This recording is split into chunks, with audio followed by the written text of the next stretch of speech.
నమస్తే, welcome to burning politics. నిత్యం ఖద్దర్ నేతల డైలాగ్ వారితో రణరంగాన్ని తలపించే తెలుగు నేల రాజకీయం రసకంధాయంగా మారింది. సై అంటే సై అనే రేంజ్ లో సాగుతున్న పొలిటికల్ దంగల్ పై ఓ లుక్కేద్దాం. నిన్నటి వరకు బీజేపీ వర్సెస్ బీఆర్ఎస్ మధ్య పొలిటికల్ ఫైటింగ్ జరిగింది. ఇప్పుడు సీన్ మారింది. కాంగ్రెస్ వర్సెస్ కారుగా ఇప్పుడు రాజకీయం సాగుతోంది. కారుని గ్యారేజీ పంపే ప్రధాన ప్రత్యర్థి ఎవరు అంటే అందరికీ ఇప్పుడు కాంగ్రెస్ అని టక్కున గుర్తుకొస్తోంది. కాంగ్రెస్ కి ఇప్పుడున్న పరిస్థితుల్లో 45 స్థానాలు పక్కా అని లెక్కలు చెప్తున్నాయి. మరికొంచెం కష్టపడితే 65 పైకి సీట్లను సీక్రెట్ సర్వే చెప్తోంది. దీంతో మనల్ని ఎవడ్రా ఆపేది అంటున్నారు కాంగ్రెస్ శ్రేణులు.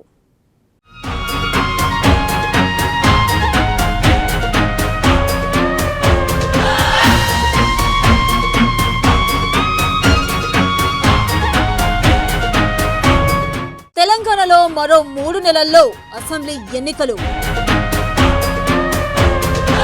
గతంలో బీఆర్ఎస్ బీజేపీ మధ్య ఫైట్. కాంగ్రెస్ పుంజుకోవడంతో మారిన సీన్. కాంగ్రెస్ పార్టీకే పగ్గాలు పక్కా అని సర్వేలు.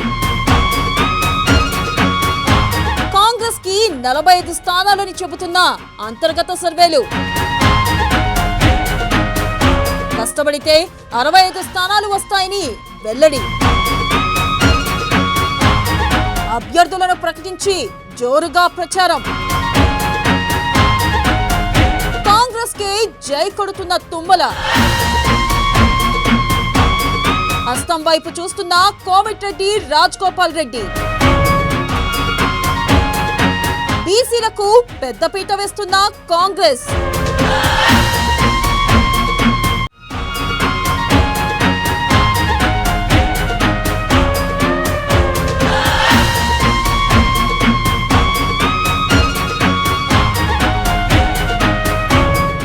మరో 3 నెలల్లో తెలంగాణలో అసెంబ్లీ ఎన్నికలు జరగబోతున్నాయి. అధికార బీఆర్ఎస్ తో కాంగ్రెస్, బీజేపీ ప్రధానంగా పోటీ పడబోతున్నాయి. అయితే ప్రస్తుత ట్రెండ్ చూస్తుంటే ఈ ఎన్నికలు బీఆర్ఎస్ వర్సెస్ కాంగ్రెస్ గానే మారే అవకాశాలు ఉన్నాయి. మొన్నటి దాకా ఊపు మీద కనిపించిన బీజేపీ ఇప్పుడు చతికిల పడింది. దీంతో బీఆర్ఎస్ కాంగ్రెస్ మధ్యే ప్రధాన పోటీ ఉండబోతుంది. ప్రస్తుతం ఉన్న సర్వేల ప్రకారం కాంగ్రెస్ పార్టీకి మంచి ఆదరణ దక్కే ఛాన్స్ ఉంది. కాంగ్రెస్ మెరుగైన సీట్లు గెలుచుకునే అవకాశం ఉన్నట్లు సర్వేలు చెబుతుంటే ఇంకొంచెం కృషి చేస్తే అధికారం దక్కొచ్చన్నది ఆ పార్టీ నేతల అభిప్రాయం.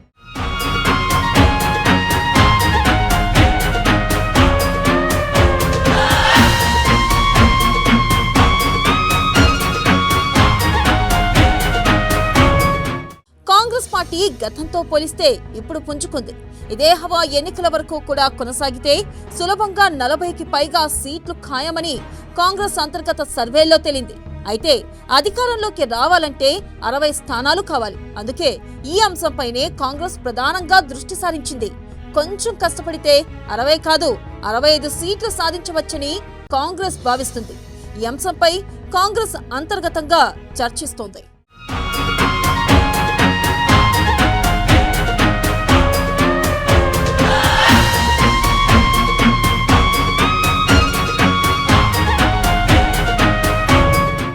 ఇప్పటికే హైదరాబాద్ లో సిడబ్ల్యూసి సమావేశం నిర్వహించబోతుంది. పార్టీని ప్రజల్లోకి ఎలా తీసుకెళ్లాలి, ప్రభుత్వంపై ఎలా పోరాడాలి, ప్రభుత్వ వైఫల్యాల్ని ఎలా ప్రజలకు వివరించాలి వంటి అంశాలపై సమావేశంలో హైలైట్ గా నిలుస్తున్నాయి. అంతేకాదు అభ్యర్థుల ప్రకటన తర్వాత ప్రచారంతో హోరెత్తించాలని కాంగ్రెస్ డిసైడ్ అయింది. ప్రభుత్వానికి వ్యతిరేకంగా తీవ్ర స్థాయిలో ప్రచారం చేయబోతుంది. ఇవన్నీ పార్టీకి కలిసొస్తాయని కాంగ్రెస్ నమ్ముతుంది.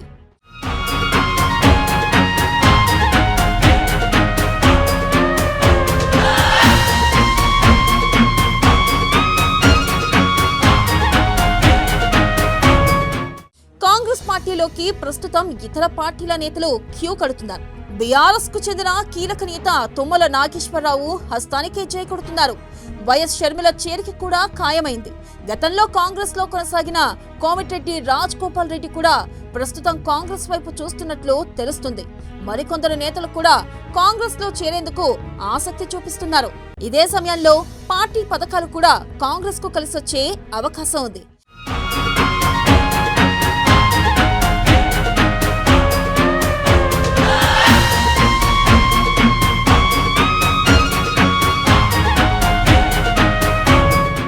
ఇక మరోవైపు బీసీలకు అధిక సీట్లు కేటాయించడం కూడా ఆ పార్టీపై సానుకూలత పెంచుతుందని కాంగ్రెస్ వర్గాలు భావిస్తున్నాయి.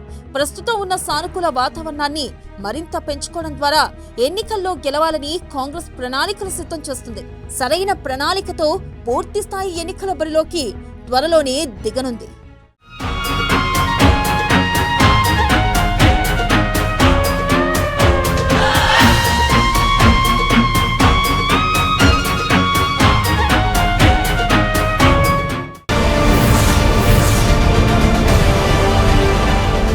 తెలంగాణలో ఎన్నికలు సమీపిస్తున్న వేళ రాజకీయాలు హాట్ గా సాగుతున్నాయి. ముఖ్యంగా కాంగ్రెస్ లో షర్మిల పార్టీ విలీనం, తుమ్మల చేరికపైనే ఇప్పుడు ఎక్కువ చర్చ జరుగుతోంది. వీళ్ళిద్దరి వల్ల పార్టీకి కలిగే లాభ నష్టాల డిస్కషన్ పక్కన పెడితే పాలేరు టికెట్ ఎవరు తెచ్చుకుంటారన్న దానిపై ఇప్పుడు అందరి దృష్టి ఉమ్మడి ఖమ్మం జిల్లాలోని ఈ అసెంబ్లీ స్థానం చుట్టూ జరుగుతున్న పరిణామాలను రాష్ట్రమంతా ఆసక్తిగా గమనిస్తోంది. తుమ్మల, షర్మిలతో పాటు మాజీ ఎంపీ పొంగులేటి ఈ నియోజకవర్గం మీద ఆశలు పెట్టుకున్నారు. దీంతో ముగ్గురిలో ఎవరికి టికెట్ దక్కుతుందని $1 మిలియన్ ప్రశ్నగా మారింది. అయితే ఇప్పుడు పాలేరు పంచాయతీ బెంగళూరుకు చేరిందట.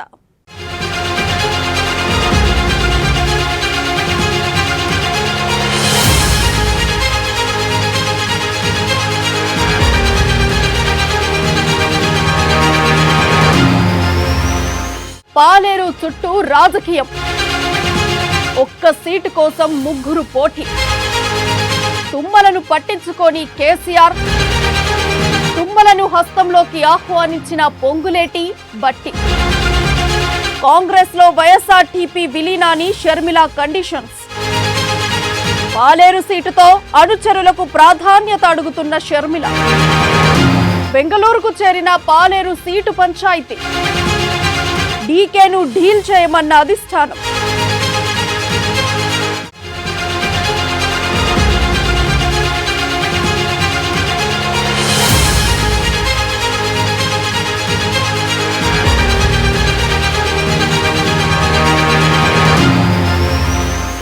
తెలంగాణలో రాజకీయం మరింతగా ముదురుతోంది.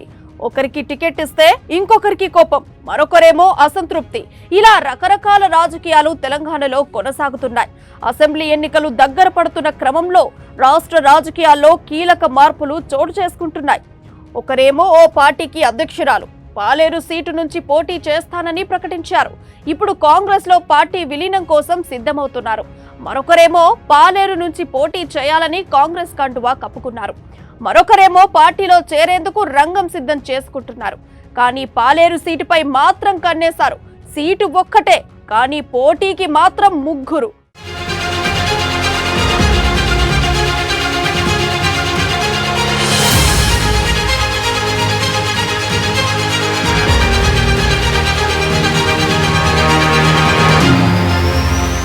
తాజా పరిణామాలను చూస్తుంటే తెలంగాణ కాంగ్రెస్ లో ఖమ్మం జిల్లా పాలేరు సీటు కీలకంగా మారింది. ఈ సీటు కోసం షర్మిల, తుమ్మల నాగేశ్వరరావు, పొంగులేటి శ్రీనివాసరెడ్డి పోటీ పడుతున్నారు. ఈ ముగ్గురు కూడా కాంగ్రెస్ పార్టీ నుంచి పోటీ చేయాలని తెగ ప్రయత్నాలు చేస్తున్నారు. పాలేరు సీటు కోసం మొదటి నుంచి ఆశ పెట్టుకున్న షర్మిల ఏకంగా తన పార్టీనే కాంగ్రెస్ లో విలీనం చేసేందుకు రంగం సిద్ధం చేస్తున్నారు. ఇక కొన్ని తనకు, తన అనుచరులకు మరికొన్ని సీట్లు ఇవ్వాలని ముందే క్లారిటీతో కాంగ్రెస్ అధిష్టానంతో చర్చలు జరిపి పార్టీలో చేరిన పొంగులేటి శ్రీనివాసరెడ్డి కూడా పాలేరు నుంచే పోటీకి సిద్ధమంటున్నారు. ఇక ఇటీవల బీఆర్ఎస్ నుంచి టికెట్ ఆశించి భంగపడిన మరో నేత తుమ్మల నాగేశ్వరరావు కూడా కాంగ్రెస్ లో చేరి పాలేరు నుంచి పోటీ చేయాలని భావిస్తున్నారు.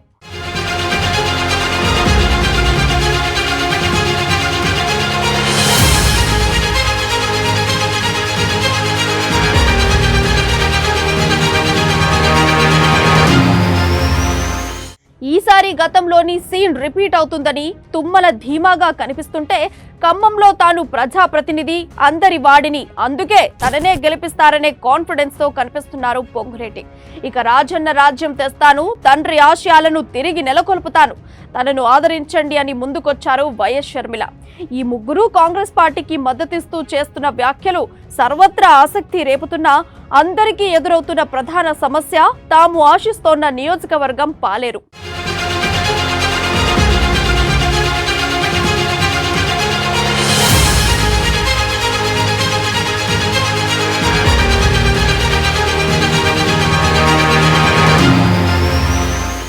ఇక ఈ పాలేరు టికెట్ల పంచాయతీ ఇప్పుడు బెంగళూరుకి చేరింది.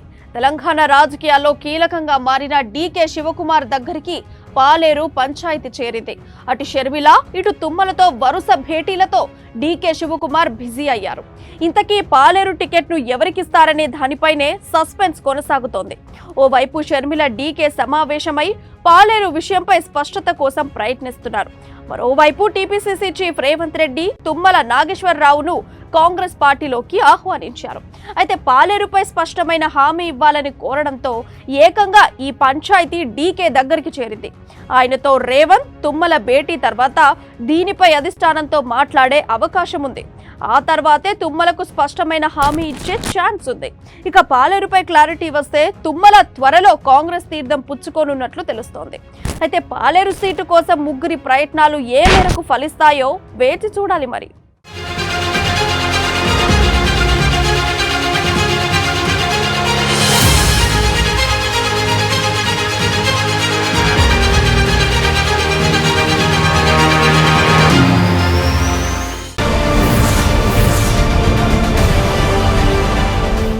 యావత్ భారత్ వ్యాప్తంగా నరేంద్ర మోదీ హవాను తట్టుకునేందుకు గాను కాంగ్రెస్ పెద్దలు ప్రియాంక గాంధీని రంగంలోకి దింపింది.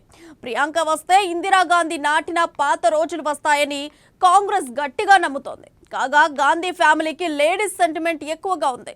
దీంతో సేమ్ టు సేమ్ నానమ్మ అచ్చు దింపిన ప్రియాంకను క్రియాశీలక రాజకీయాల్లోకి తీసుకొచ్చారు. ఎన్నికలు దగ్గర పడుతుండటంతో ప్రచారంలో ప్రియాంక దూసుకెళ్తున్నారు. ఇప్పుడు ఏకంగా ప్రధాని మోదీపైనే పోటీకి సై అంటున్నారు జూనియర్ ఇందిరమ్మ.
ఇప్పటికే రాజకీయాల్లో క్రియాశీలకంగా ఉన్న ఆమె ఇక పోటీ చేయడమే మిగిలిందా?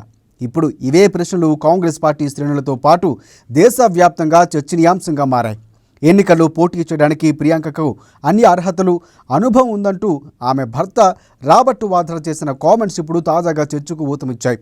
ఇన్నాళ్లుగా అటు తల్లి సోనియా గాంధీకి ఇటు సోదరుడు రాహుల్ గాంధీకి చేదోడు వాదోడుగా నిలుస్తూ ఎన్నికల వేళ ఆ ఇద్దరి తరఫున ప్రచారం చేస్తూ వచ్చిన ప్రియాంక గాంధీ 2024 సార్వత్రిక ఎన్నికల రణరంగంలో అడుగు పెడతారని పార్టీ కార్యకర్తలు ఆశిస్తున్నారు. వయోభారం, అనారోగ్యం కారణాలతో ఈసారి ఎన్నికల బరికి సోనియా దూరంగా ఉంటారని చర్చ కూడా జరుగుతున్న నేపథ్యంలో ప్రియాంక అరంగేట్రంపై వస్తున్న వార్తలు సర్వత్రా ఆసక్తిని కలిగిస్తున్నాయి.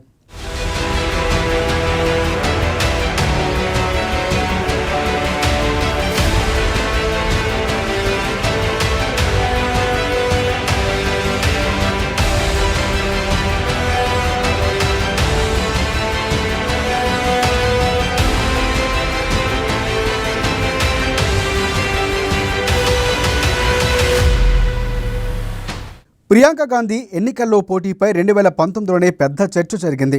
వారణాసి నియోజకవర్గంలో బరిలోకి దిగి ప్రధానమంత్రి నరేంద్ర మోదీకే సవాలు విసురుతారని కూడా వరుసగా వార్తలు వెలువడ్డాయి. పార్టీ ఆదేశిస్తే తప్పకుండా ఎన్నికల్లో పోటీ చేస్తారంటూ 2019 ఎన్నికల ప్రచారం సందర్భంగా అమేథీలో ఆమె వ్యాఖ్యానించారు. కానీ ఆమె కేవలం పార్టీ తరఫున ఎన్నికల ప్రచారానికి మాత్రమే పరిమితమయ్యారు. పక్కపక్కన ఉన్న రాయ్ బరేలీ, అమేథీ నియోజకవర్గాల్లో తల్లి కొడుకులు సోనియా గాంధీ, రాహుల్ గాంధీ 2004 నుంచి వరుసగా గెలుస్తూ వస్తున్నారు. అయితే 2019లో రాహుల్ గాంధీ అమేథీలో ఓటమి పాలయ్యారు. దక్షిణాదిన పార్టీకి ఊపు తేవాలన్న ఉద్దేశంతోనే కేరళలోని వాయనాడు స్థానం నుంచి పోటీ చేయడం వల్ల ఆ స్థానంలో గెలుపొంది పార్లమెంటులోకి అడుగుపెట్టారు. దీంతో లోక్సభలో ఇద్దరు గాంధీలు ప్రతిపక్షంలో కీలక పాత్ర పోషిస్తూ వచ్చారు.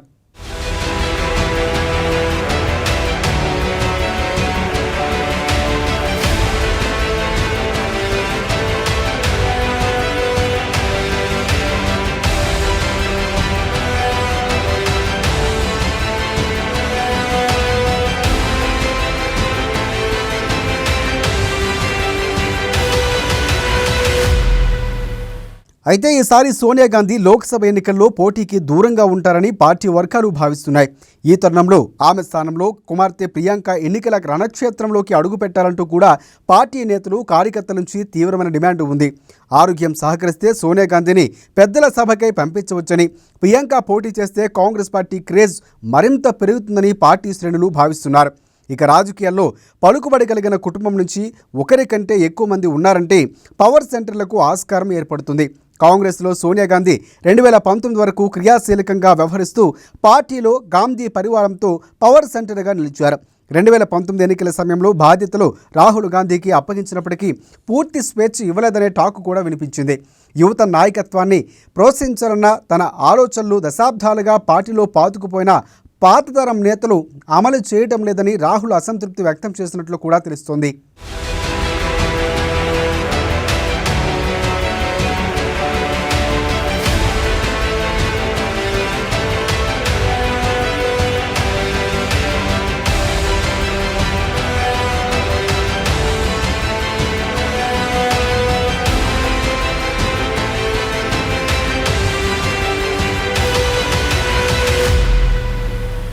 ఇటీవల కాలంలో పార్టీ నాయకత్వ పగ్గాలు వదిలేసిన రాహుల్ తర్వాత పరోక్షంగా పార్టీపై పట్టు బిగించారు.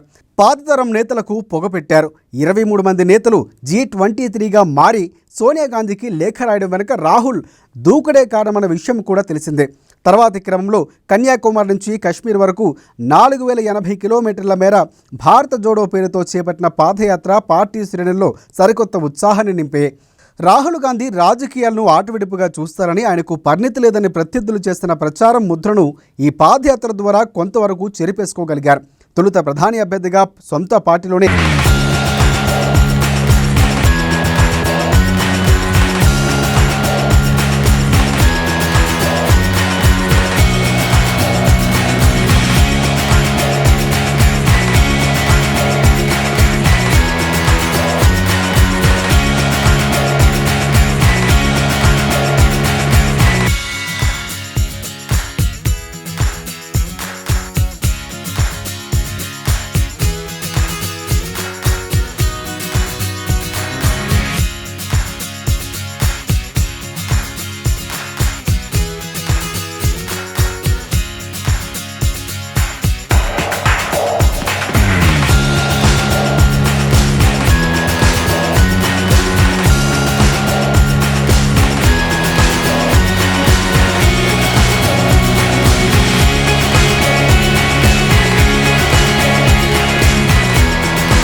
కనిపిస్తుంది.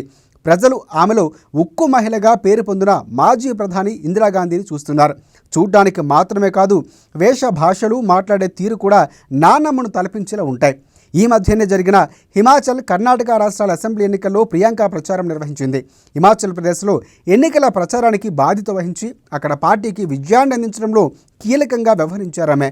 అలాగే కర్ణాటకలో రాహుల్ గాంధీ 21 సభలు, సమావేశాలు, రోడ్ షోలు నిర్వహించగా ప్రియాంక గాంధీ 25 సభలు, రోడ్ షోలు ప్రసంగించారు. ఈ ఏడాది చివరిలో అసెంబ్లీ ఎన్నికలు జరగనున్న తెలంగాణ, మధ్యప్రదేశ్ రాష్ట్రాల్లో పార్టీ ప్రచారంలో ప్రియాంక ముఖ్య పాత్ర పోషించబోతున్నారని పార్టీ వర్గాలు కూడా చెబుతున్నాయి. ఆమె సహజ సిద్ధమైన ఆకర్షణ, అయస్కాంత తేజస్సు, స్పష్టమైన వ్యక్తీకరణ వంటి ప్రతిభ, నైపుణ్యాలు సమాజంలోని విభిన్న వర్గాల్లో ఆకట్టుకునేలా ఉన్నాయని కూడా ప్రియాంక ఎదుగుదలను నిశ్చితంగా గమనిస్తున్నవారు అంటున్నారు.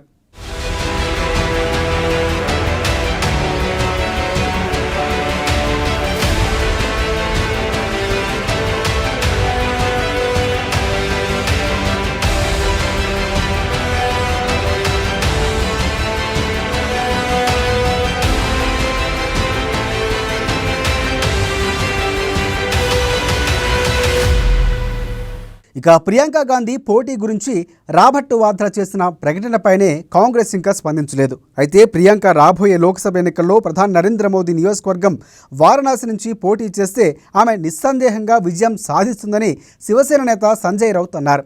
కాంగ్రెస్ పార్టీలో పలువురు నేతలు ఆమె రాకను ఆకాంక్షిస్తూ స్వాగతిస్తూ పలు సందర్భాల్లోనూ మాట్లాడారు. కొందరైతే ఇంకా ఎందుకు ఆమెను ఎన్నికల రాజకీయాలకు దూరంగా ఉంచుతున్నారంటూ ప్రశ్నిస్తున్నారు. ఇప్పుడు పార్టీని దాటి మిత్రపక్షాల నుంచి కూడా మద్దతు కనిపిస్తోంది. ఇప్పటికే జట్టు కట్టిన 26 పార్టీలు ప్రధాని మోదీని ఎలా ఢీకొట్టాలా అని చూస్తున్నాయి. ఈ పరిస్థితిలో అన్నా చెల్లెలు రాహుల్, ప్రియాంక ఇద్దరు ఎన్నికల బరిలో నిలిచి పార్టీ శ్రేణులు ఉత్తేజం చేస్తే ఫలితాలు మరింత మెరుగ్గా ఉంటాయని అంచనా వేస్తున్నారు. ప్రియాంకను రాయ్బరేలీ నుంచి, రాహుల్ గాంధీ వాయనాడ్ నుంచి పోటీ చేస్తే ఉత్తర దక్షిణ భారతదేశాల్లో పార్టీకి ఊపు వస్తుందని సలహాలు, సూచనలు కూడా వినిపిస్తున్నాయి. వీటన్నింటికి మించి మహిళా శక్తి